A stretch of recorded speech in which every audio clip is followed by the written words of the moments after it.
Beaver Creek 911, where's your emergency? I'm at the Beaver Creek Walmart. There's a gentleman walking around with a gun in the store. So at this point it's getting a little serious, and he's just pointing it back and forth, just strolling it. At one point there's a family that goes across with 2 young children, I'd say probably 5 years old, and he muzzle checked both of them. What's your name again, sir? My name is Ronald Ritchie. He just pointed at like 2 children.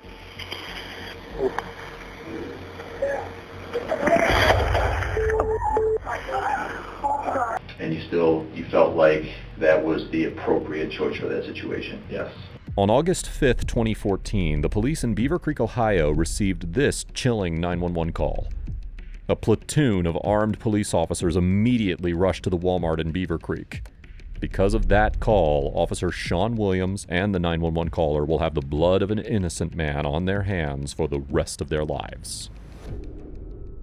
Crawford was a father of 2 with his ex-girlfriend, Lacey Johnson, and was in a relationship with a woman named Tasha Thomas. On August 5th, 2014, Tasha waited in the parking lot while Crawford went inside the Walmart in Beaver Creek, Ohio. He was talking on the phone with his ex when he picked up an unpacked BB/pellet air rifle while he continued shopping. A customer in the store, Ronald Ritchie, called 911, claiming that Crawford was pointing the gun at other customers. Beaver Creek 911, where's your emergency?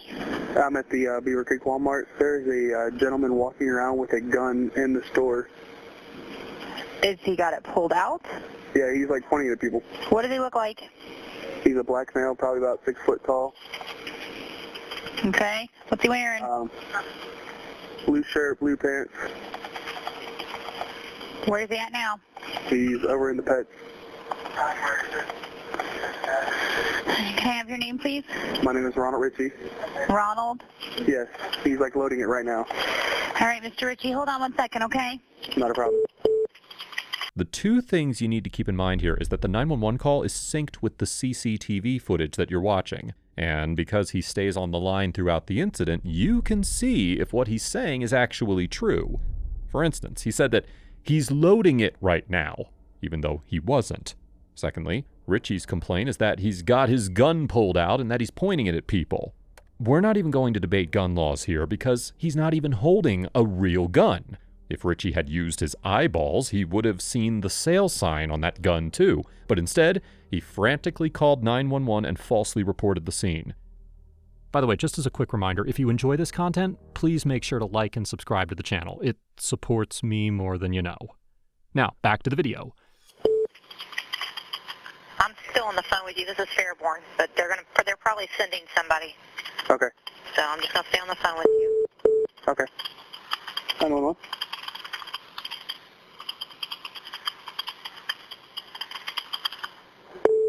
What's he doing now? He looks like he's just trying to load it. He's just trying to load it? Yeah. Confirmed. Okay. He's still in the pets area? Yeah. Okay. What's he loading it with? Do you see? I have no idea. I'm not getting that close to Okay, him. that's fine. Has he got people that he's pointing it around now? I can't tell if there's anybody he's pointing it at right now, but it looks like he's like aiming at things. Okay. I'm just going to keep you on the phone until they get back on there, okay? You're fine.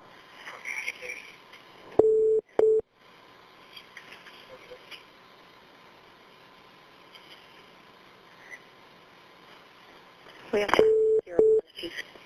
Oh, he did. Okay, are you there? Yes, I'm here. Where is he at now? He's still in the pets section. Just looks like, I don't know what he's trying to do. He's just like pointing at things. 46, I'm still being right there. 2023.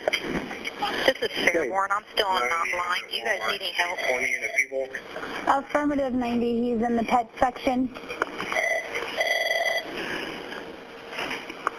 Beaver Creek? Yes. It's Fairborn. Do you guys need any help that way? Not yet. Okay. Thank you. Staying on the line. I let my sergeant know just in case. Thank you. You're welcome. Uh-huh. Okay, sir, tell me what's going on now. I don't know what he's just like looking around, waving it back and forth. Okay. Sir, what type of gun is it? Is it a shotgun or is it a handgun? It looks like a rifle. What color is it? Black. The black white rifle? Yeah. All right, you said you saw him load it? He Looks like he was trying to load it. I don't know. Affirmative. I have a gentleman who's watching him, says he's waving it around, believes it's a rifle, believes he just put some bullets inside. The interesting thing is Richie never said he'd put some bullets inside, but the 911 respondent reported it like so. Richie did say that he saw him load the gun, but the report made by 911 is that he saw him put some bullets inside, which is false. This mistake was on the 911 responder, so we're not going to list this under Richie's goof-ups. Also, just for some morbid fun in this next part, take a shot every time someone says black.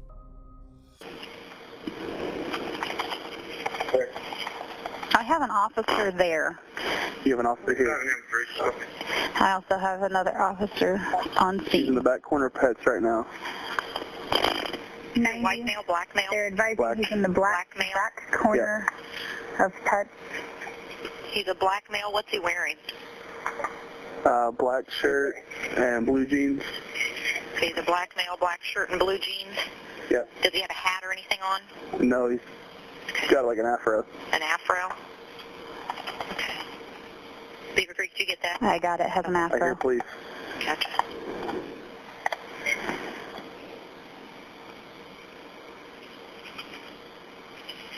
What's your name again, sir? My name is Ronald Ritchie. He just pointed at like 2 children. Okay, I do have officers there, so stay on the line with me, okay? Not a problem. 2025.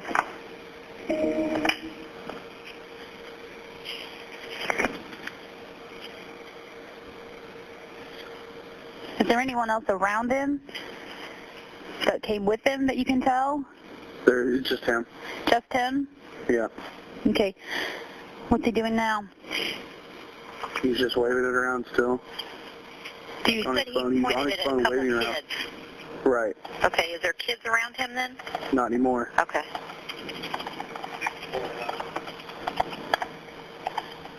Is there anyone around him now? There's a kid watching him. He's about an aisle length away. Okay. 2020. Now, in case you feel like the mother and her 2 kids were threatened by Crawford, let's see that again. Here, you can see them walking up to their desired shelf of the section. All eyes on the shelf, no eyes on Crawford. Now, it appears like they saw him with the rifle for like a second. But even if they did what Mr. Ritchie didn't.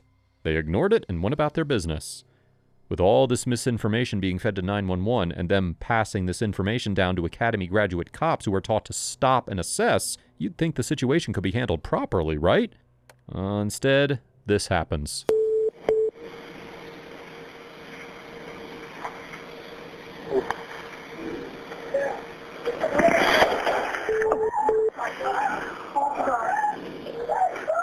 Sir, what's going on? Gunshots in the store. Which corner of the store? Police officers are here. They're on the scene. All right. I just had any shots fired. Start an ambulance. You're clear, 2027. Sir, Okay, that was way too fast and way too traumatizing, but to understand the severity of this, we're just going to rewind and put this little stopwatch here, which will calculate the time between the officer's verbal warning and first shot.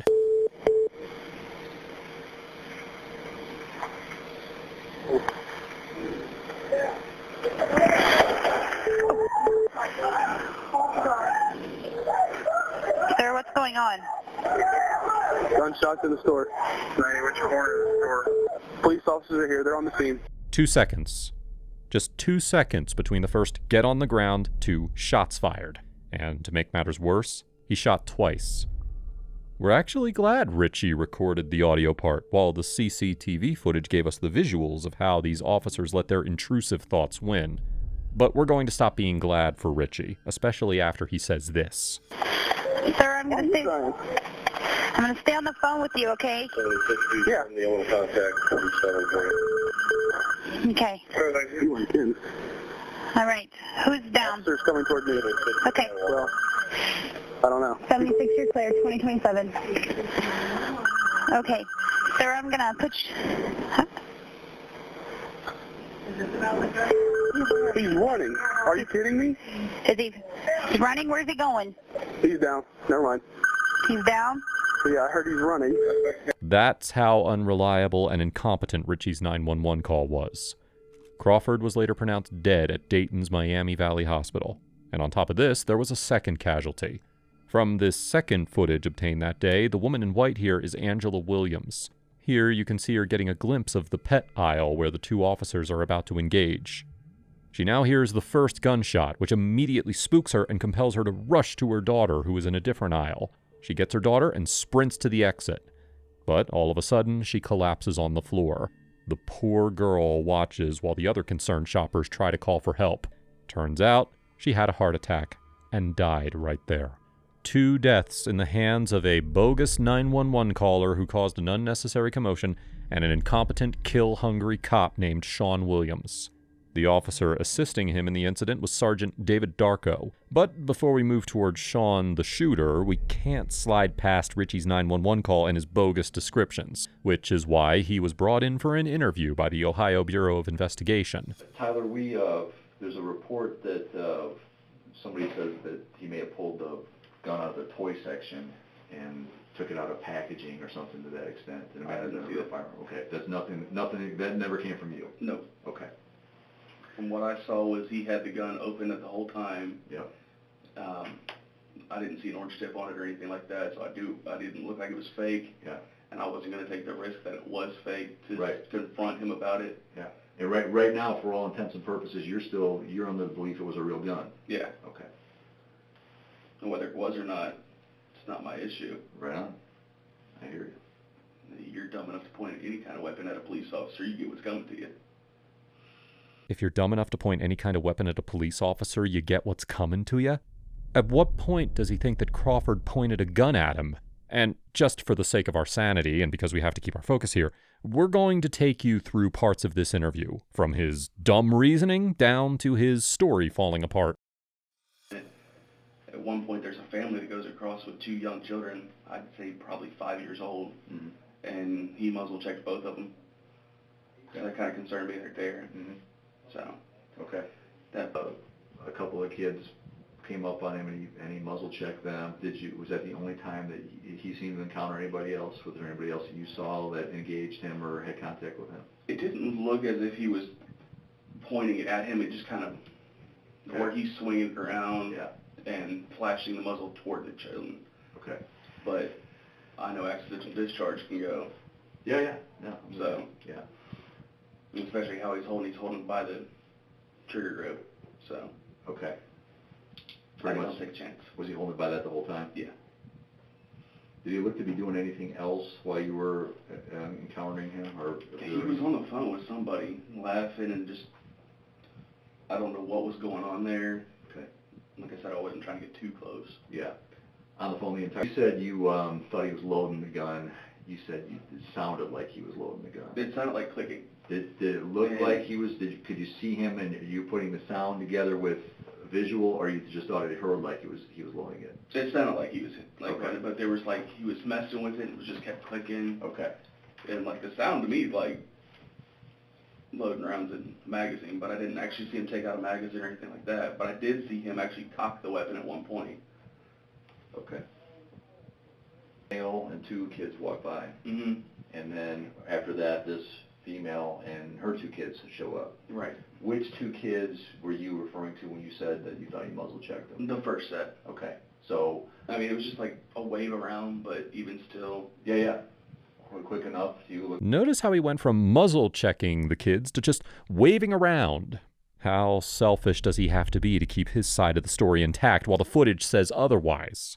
His interpretation of the events turned out to be so wrong that the Crawford family filed a lawsuit against Richie. But the end result was, well, we'll get to that in the end.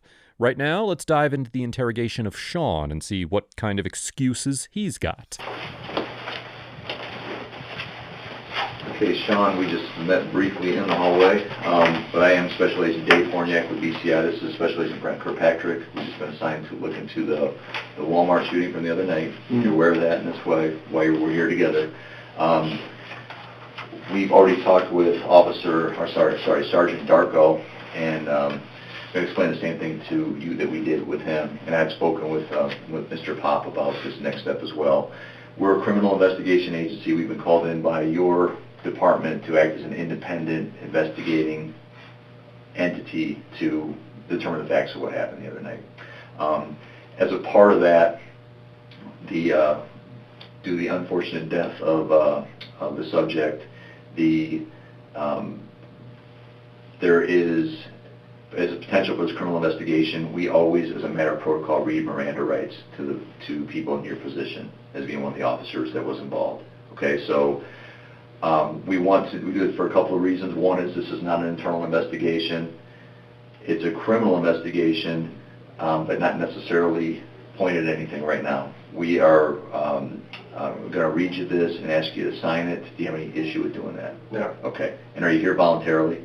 Yes. Okay. You realize you're free to go from our standpoint if you want to go? Yes. Okay. Internal investigations take place when there is a policy violation, which, in this case, was him discharging his firearm within 2 seconds of his command. But because the victim died, he can be charged with second-degree murder, which makes this a criminal investigation. Oh, and by the way, if you're enjoying this video, please make sure to hit that subscribe button. It helps our channel a lot. Okay, back to the video. We're going to have a lot of questions for you. Trying to do a thorough investigation and we're just here to gather the facts. Like I said, we don't make determinations about what occurred. We gather the facts from all types of sources, you being a primary source of the information we're going to have, and we present that to the prosecutor's office for their review. That's the way it is. Any of this goes, I don't know if you've been involved in these types of things before. We'll get to that as well. What we would like to start, if it's good with you, is, again, we're going back to the Tuesday the 5th, the evening at Walmart. We want you to start wherever you feel is appropriate about your initial knowledge of what was going on in Walmart that night, and just tell the whole thing through. We'll try to interrupt you not too much at first, and then we're going to keep rolling back a little bit. Does that work for you? Yeah. Okay, so Tuesday night, that's a good starting point. Start wherever you like. I was, that particular evening, I was doing paperwork behind Walmart when the tone dropped on the radio.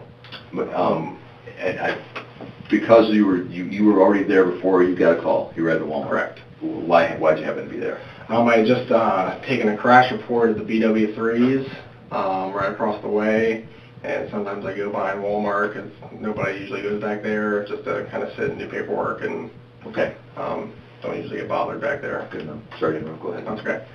So the tone drops on my radio signaling emergency from dispatch, and they dispatched 2 units. I forget which units exactly they were. They just dropped the tone and stated 2 units on the radio. Then they kind of hesitated on the radio, so I didn't know exactly what was going on at first. So I brought up my computer, brought up the call screen, double-clicked the call, and saw that it was at 3360 Pentagon. And I'm like, okay, I'm right here. Mm-hmm. So I just immediately started heading towards around the side towards BP, towards the front of Walmart, and that's when dispatch started giving, started explaining what the call was about. Mm-hmm. They dispatched 2 units and stated that there was a subject with a gun inside Walmart. They stated that he was waving the gun around, that he was pointing it at people, and that it was a rifle-type weapon, mm-hmm. and that he was loading it. At the time of the dispatch, he was loading it, is what dispatch said. So I arrived on scene, and based on the fact that it was a rifle and that he was pointing at people, winging around, and loading it, I deployed my rifle. I pulled to the front of the store, got out, called out that I was on scene, and I pulled out my rifle, and my goal at that time was to wait for the next unit to arrive, and we were going to go in, basically. As I waited for him to get ready, dispatch said that the caller still had an eye on him, and that he was in the pet section. And then I confirmed with dispatch before we went in. I confirmed with them. I asked if he was in fact pointing the rifle at people, mm-hmm. and they confirmed yes that he was mm-hmm. pointing the rifle at people. So, based on everything we knew at that time, Sergeant and I were just going to go straight to the suspect. We walked straight in, and immediately the store was very, very crowded. As we made our way towards the pet area, I mean, there were families everywhere, kids walking around. There's people all over the place crowding the main drag. So we reach the pet area, which I think is like 3 or 4 aisles in the far southwest corner of the store.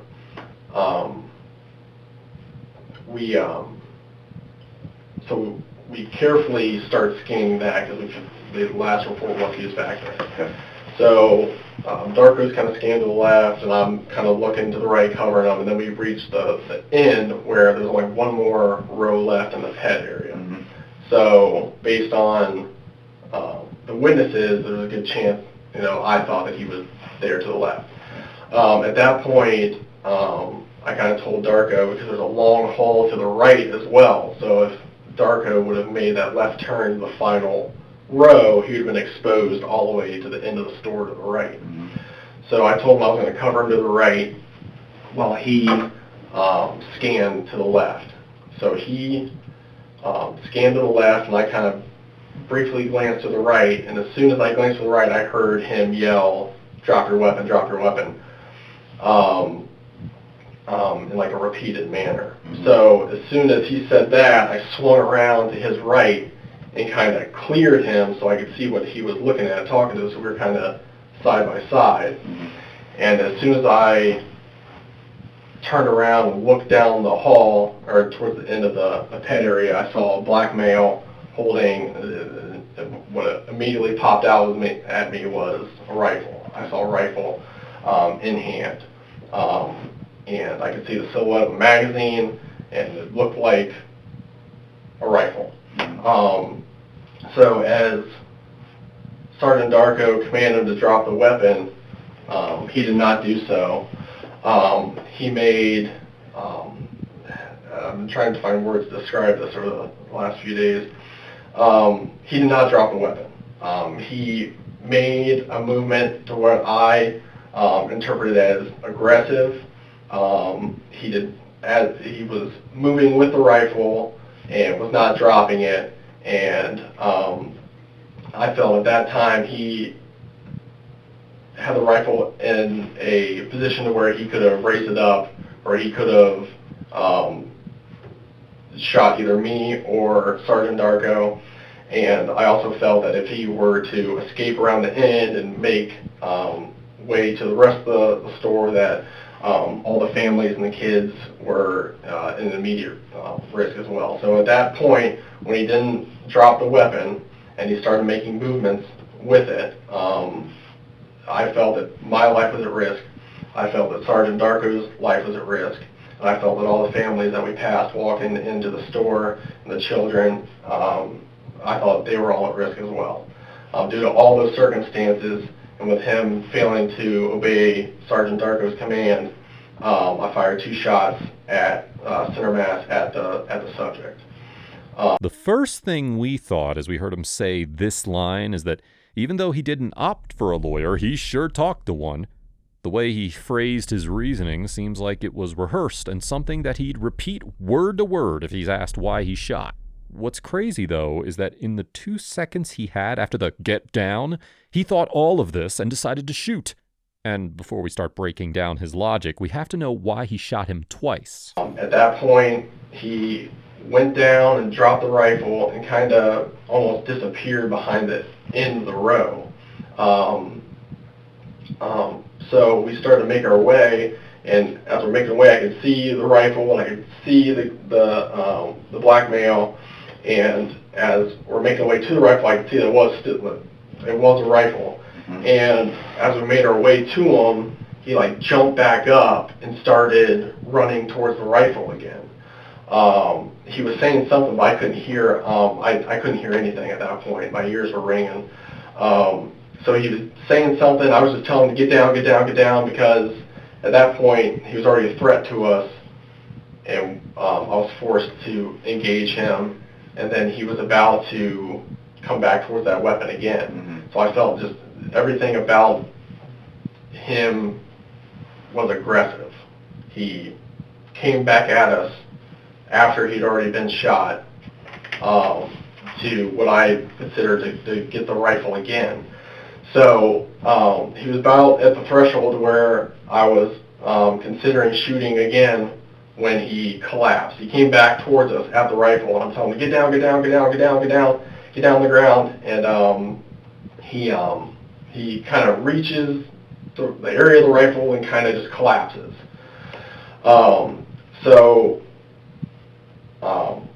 Kind of walk past the rifle and immediately scan around, make sure there's no other threats, and I tell him to roll over onto his belly and put his hands behind his back. Judging by the footage, he never reached for the gun, but he did step towards the officer in a deranged way, but that's only because he got shot. He never reaches for the gun. And why would he? It's a BB gun. And after an officer-involved shooting, the immediate priority is to preserve life, which means rendering medical aid to the injured as soon as it is safe to do so. But instead, what does Officer Sean Williams do? He was kind of squirming and yelling and screaming, stuff that I couldn't understand, and he wasn't immediately cooperative as far as putting his hands behind his back. I had to get on top of him and kind of pull his hands together to cuff him. When I cuffed him, I could see he had a very serious injury to one of his elbows, and he had another wound to his other arm. I can't remember which arm was which that had the severe wound. So my immediate thought was, okay, he's down, he's injured, there's no immediate threats in the immediate area. Now we have to treat him as a patient, basically, who's been wounded. So I told... While he claims that that was his immediate response, his first priority was cuffing him. According to the medical report, he was shot once in the chest and once in the arm, the same arm that Officer Williams is trying to get a hold of as he's cuffing him. So it's safe to say that he completely ignored his plea for help for the first few seconds and attempted to cuff him in his squirmish state, which is a natural response when someone gets shot. Sean, do you recall either of you identifying yourselves as police at any point during that response? I don't recall that being said. Okay. Were you basing that on, is that something you would normally do? It depends on the speed of what's going on. I mean,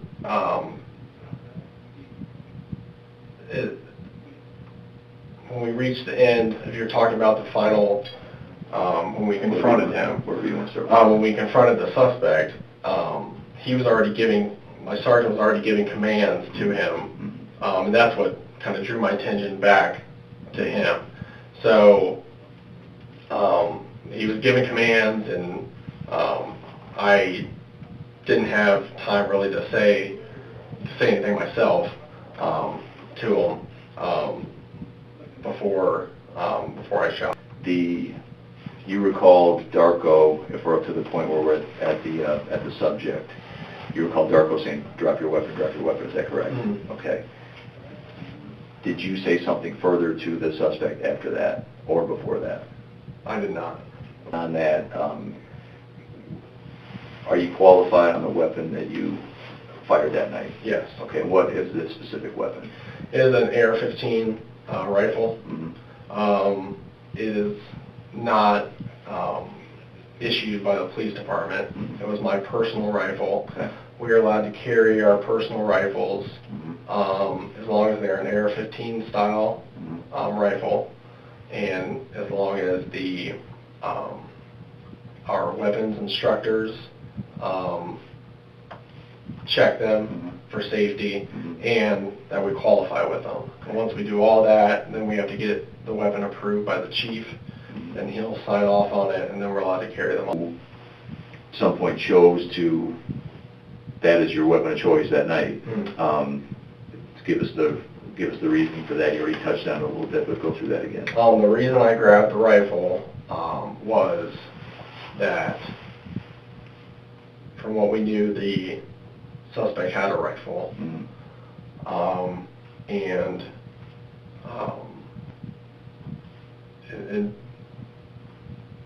based on what we knew, that was just seemed the appropriate weapon. Because if a rifle can reach out, really far, then we may have to shoot a distance as well. So that's the reason. Okay. You wouldn't want to be stuck with a handgun against another type of AR weapon or another type of rifle that may have more firepower. Correct. Okay. And you felt like that was the appropriate choice for that situation? Yes. You've said this. You gave me your reasoning for what you did. I'm going to ask again specifically. So those commands were given. Why did you pull the trigger? Here's why I pulled the trigger. He began moving with the rifle in hand. He made what I consider, he took a stance to where I felt he could have used it, from what I could see in my angle, that he could use the rifle at any moment. The rifle was within his body, within grasp, and he began moving with it. It was like, the best I can describe, just like an agitated movement with it, as if he wasn't going to listen and that he was about to use it, is how I describe it. Based on that, I'm just identifying him and the rifle and the backdrop and making sure there's no other people around, and I felt quite certain at that point that when he wasn't listening to us, that he was going to harm people with that rifle. His reasoning is as ludicrous as Richie's 911 call. Even afterward, when the investigator shows him the video of the CCTV synced with the call, he doesn't change his mind about the aggressive stance or the reasoning. Now, so far, we've taken you through Richie and Williams' interrogations, and the one thing that you haven't done yet is touch your volume button. That's because these interrogations were more like interviews, where the investigator understood the situation and didn't judge. Well, that's all about to change now, because after the shooting incident happened, Crawford's girlfriend, Tasha Thomas, was taken to the police station for interrogation. Thomas was waiting in the car inside the parking lot of Walmart while Crawford was inside, and as soon as she heard the shooting, she cried and pleaded to know what happened. The detectives realized that she could clue them in on why he was in that Walmart and why he had a rifle in his hand. At this point, the detectives know two things that she doesn't. Firstly, it's that Crawford was declared dead, and two, the gun he had was a BB gun. Give me just a second. I'll give you a chance to calm down for a second, and then I need to talk to you about what happened tonight, okay? I don't know. Okay, well, I need to know what you know, at least, okay? Would you give me just a second? I'll come in. Okay, you okay? Okay, you got some water, and you don't need anything else right now. Okay.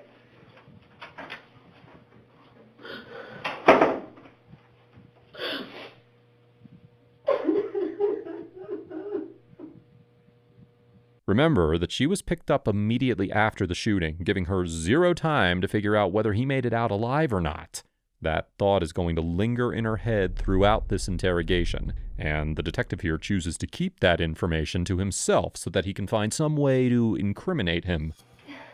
He had a bag, a grocery bag. I think it was from maybe Arby's or somewhere. It was a white bag, and it had his clothes in it. I seen clothes in it. I don't know what else was in it. I seen clothes in it. Had a white bag. Yeah. What was it, paper or what kind of? Plastic, white. White plastic bag? Are we talking Like grocery bag. like a grocery bag? Yeah. And what else do you have? His body. Huh? Just his body, nothing Did he else. have a coat on? Like I said, I haven't seen him. No. Okay. Did he have a weapon? No, nothing I know of. Now I want to be very clear, okay? That man got a weapon at some point, I understand, okay? That man produced that weapon. That man had the weapon when you picked him up, you had it in your car or something. You understand that we're investigating a serious incident. You lied to me, and you might be on your way to jail. So I want to be very clear about this. I swear to God. I swear to God. Oh my goodness, I have a job and a family on everything I love. As the officer, I've been asking. Where did he get this gun? Sir, I don't know. I swear to God. Sir, I swear to God. I don't know. On everything I love, you can give me a lie detector test and everything. I swear to God. So he got in your car, he had a white bag, he never made any noise about doing anything to his ex or anything like that? No, sir. Was she in the store? No, sir. She was in Cincinnati, to my understanding. Okay. You sure she wasn't in the store? I swear, to my understanding, she was still in Cincinnati. I never even met the girl. I only know her name is Lisa. Okay. And you're telling me you didn't see his girlfriend in the store? No, sir. And when I check and I have a chance to talk to other detectives, they're going to tell me that she's not in the store and you didn't know she was in the store. Is that what you're telling me? Yes, sir. Are they going to tell me that you didn't know he had a firearm? Yes. Is that what they're going to tell me? I wasn't with him. Yes, sir. I wasn't with him. Are they going to tell me that he got in your car and did not have a firearm in his possession? I can't tell you what. Listen, I want to be very clear with you that you're not playing games here, okay? And I have a serious incident to investigate. I understand. And as I understand it, that man had his hand on a gun at some point.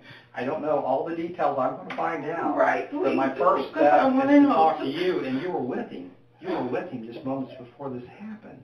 You need to tell me the truth. Unlike the two previous interrogations, this one escalated really fast. All she said was, "Not that I know of," to which he threatened her with jail time. These are some of the points in our work where we wish the person would just opt for a lawyer instead of getting coerced into lying. Interestingly, she swears on her family and has pleaded to take a lie detector test to prove her innocence. The detective is also exploring an ex-girlfriend angle, which we'll explain in just a few moments. I am. I swear to God. I swear to God, I am. I swear to God. Oh, my dead brother is great. I swear to you. I'm cooperating everything because I don't know. Did he ever make a comment that he was going to go shoot her or anything like that? No. Why would he have a gun in the store? I don't know. Is he known to carry a gun? Not that I've never known him Don't to. tell me not that you know, because that's the first thing that I realize somebody's not telling me the truth when they say that kind of stuff. I've never known him to. Did he ever make a comment to carry a gun? No. Be truthful with me. Honestly, no. I just spent the night at his house with his mom. He's living at his mother's house. At that address I just give you. Mm-hmm. And ask his mom. They should be at the hospital by now, his mom and his dad. His mom wasn't with him. You were. That's why you're here. Oh, no, I'm just saying. Okay. Last night. Okay. I want to know what you know. And you are very close to this man, and that's why you know what's going on, and you need to be truthful with me, because this might be your last chance. I'm not going to take another statement to let you recant it. If you knew he had a gun, even though you maybe were, didn't say anything to him, or you did say something to him, hey, it's not a good idea if you're carrying that, tell me, okay? Sir, I swear to God, I didn't know. I swear to God, I'm looking dead in your eyes. I didn't know. I swear to God, if I would have known, I have kids at my house, I wouldn't have did that. Well, your kids weren't with you, right? I was on my way to Zelman. Were your kids with you? No. You and John went in Walmart. At some point, as I understand it, John produced a gun. You were with him just moments before that, weren't you? I understand that, yes, sir. Okay, tell me where you got the gun from. Sir, I don't know. I honestly don't know. And the truth is, you knew at some point he did carry a gun, isn't it? Isn't it true? Sir. No, sir, I didn't know. I swear I didn't know. Tasha, I'm having trouble with this. Please give me a lie detector test. Anything, I'm being honest. That might come in the future, but Please, do nothing. So you saw this man every day, you're telling me, right? To me, is you didn't know he had a gun. Is that what you're telling me? Yes, sir. Yes, sir. It's been my experience that later on when people that should know that, that sometimes it'll come out that it's something else, but I'll write it down for you if that's what you're telling me, but you'll take a polygraph if we need to? Yes. Okay, that might be necessary. Right now. I don't need to do it right now. I mean, I'm just saying. Are you under the influence of anything? No. You been drinking? No. Drugs? No. See, I know your eyes are kind of messed up looking, and you seem a little lethargic at times, but I don't know if it's because you're upset or not. I just want to make sure what's going on. The only medicine I took today was my medicine early this morning, and it's called Atipex, and I haven't took anything since. You got a prescription for that? Yes, sir. Okay. I'm going to get a statement form from you. Yes, sir. And I want you to kind of document what happened about you picking him up and what time and where, just kind of what we talked about. I'll give you a few pages and I'll leave you for a couple minutes to collect your thoughts. And if your statement to me, listen to me, if your statement to me is you didn't know you had a gun and that's the truth, yes, that's what I want you to put down. Yes, sir. But I'm going to be very clear that later on if I find out otherwise, you could have a problem. So tell me now if you're not telling me the truth. I'm telling you the truth. I'm telling you the truth. Did he go in at Walmart to cause anybody harm? No, I did not know of, sir. I'm telling you the truth. Did he make that kind of comment to you? No, sir. No, sir. Well, your statement to me should have been, not that I know of it, should have been, no, we went in to buy s'mores. It shouldn't. So why, that concerns me a little bit too. Did he know his ex-wife was in the store? Was she in there? I don't know. You sure about that? I don't know if she was in there. I'm going to find out. I don't know all the details. That's why I'm asking you. That's fine. Make sure you're truthful with me. Yes, sir. Okay. Let me get that statement form. I'll let you calm down a minute, get started on that. If I have a few more questions, I'm going to come back in, but I'm going to give you a couple minutes alone. You okay then? Okay. Can you... Early in the interrogation, she mentioned that she had been arrested once for drug use, which is why she has served time in juvie.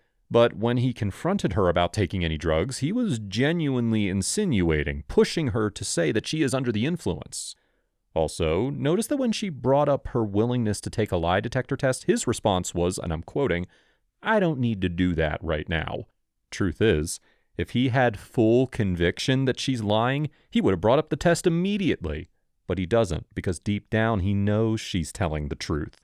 The truth, however, doesn't support his brothers in blue, and that's why his coercion continues, till she gives him everything. And it is only after he's gotten every piece of information from her that he reveals the unfortunate news. Passed away as a result of this. I don't know any other way to tell you. I mean, what happened there wasn't a good thing, and as a result of his actions, he is gone. You sure you don't want your mom back here? Okay.